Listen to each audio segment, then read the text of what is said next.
Vlog siya. A day in a life as a strong and independent animal living alone here in Manila.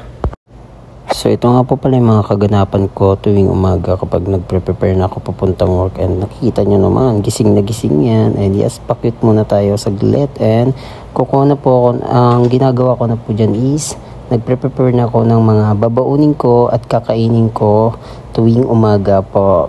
Para na din sa lunch ko sa trabaho kasi nagbabaon ako kasi para makatipid, diba? Pinili ko na nga rin din yung mas mabilis lutuin dyan kasi nagmamadali na ako dyan kasi nga 8 a.m. ako lagi nagigising. Then yung 1 hour pag-prepare ko yan ng pagkain, then naliligo na rin ako after that para kapag pagsapit ng 9 a.m.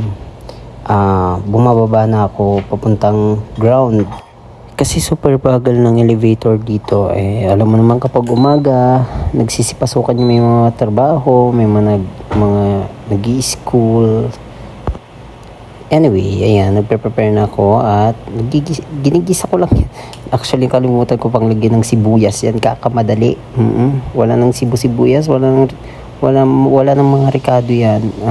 Ginawa ko na lang, ayan, ginisa, tapos hinalo ko na yung 2 egg niya. Saglitan ko nga lang din yan niluto kasi ang bilis maluto dyan sa pinaglulutuan ko. So, ayan, hinalo ko lang yan, nilagyan ko lang ng paminta, magic syrup, and asin. So ayan, masarap na yan.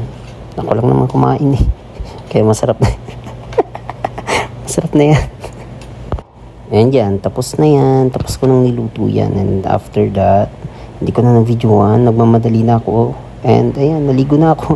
Mabilisan na yan. Hindi ko na tinapos yung pag-video kasi anong oras na yan Nasa 8. Nasa 8 around 8:50 something na siya. Kaya nagmamadali na ako kasi kailangan ko pang kumain. Ayan lang naman ginagawa ko. Mag-shampoo, maghilamos, mag-toothbrush, and magsabon, and magkuskus. Ayan. Ang madalian.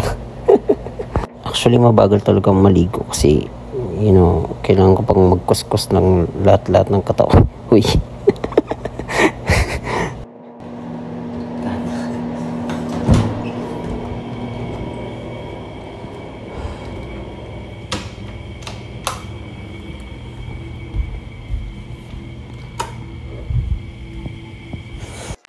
Ayan, after ligo, mag-skincare na. Alam mo naman, pangit na tayo, kaya huwag na tayong magpapangit pa. Tapos na pala akong kumain dyan, guys. Done. That's sa work.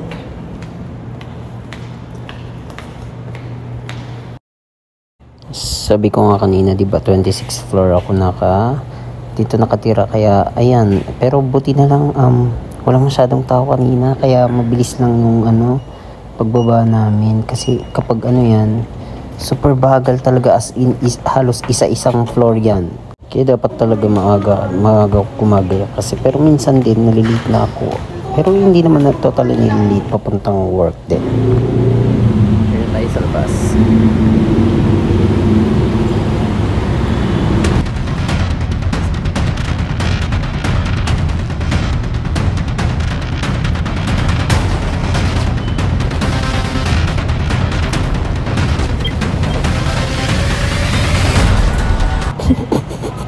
Kita nyo, nagmamadali na ako kasi nabol ko yung papuntang tren dyan. Pero ayun, pagbaba ko naman sakto naman yung isang tren. So buti na lang din wala masyadong tao sa loob.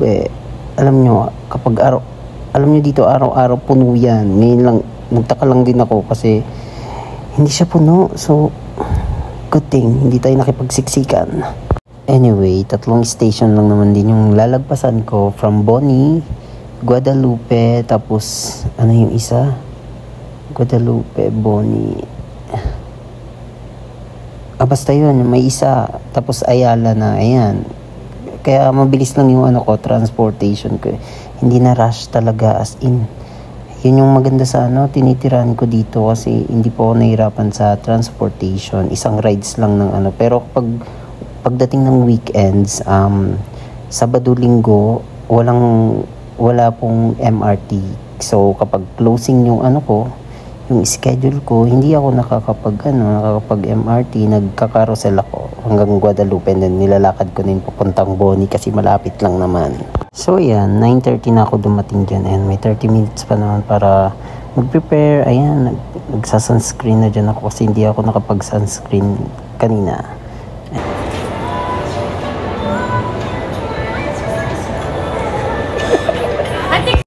Vlog siya! Hello, kaming opening ngayon. Mag-o-open po siya ng... Ay, ano yan? Binili mo? So ayan, dito lang naman kami sa One Ayala, dito sa Makati, naka-place yung store dito, store ng CLN. Kung gusto niyo pumunta, marami kayong pwedeng bilhin dito, guys. Affordable lang naman. Marami kami new arrival. And then after that, nag-sunscreen na lang din ako ulit kasi marami pa kaming time.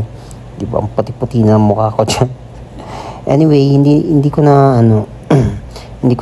ako nakapag-video kung anong mga ganap namin dyan, kung anong ginagawa namin kasi bawal po. Nagsasurrender po kami ng phone agad kapag nag-time in na kami sa trabaho. Next time ko na lang din ipakita yung ganap namin dyan. So, yun lang. Bye-bye!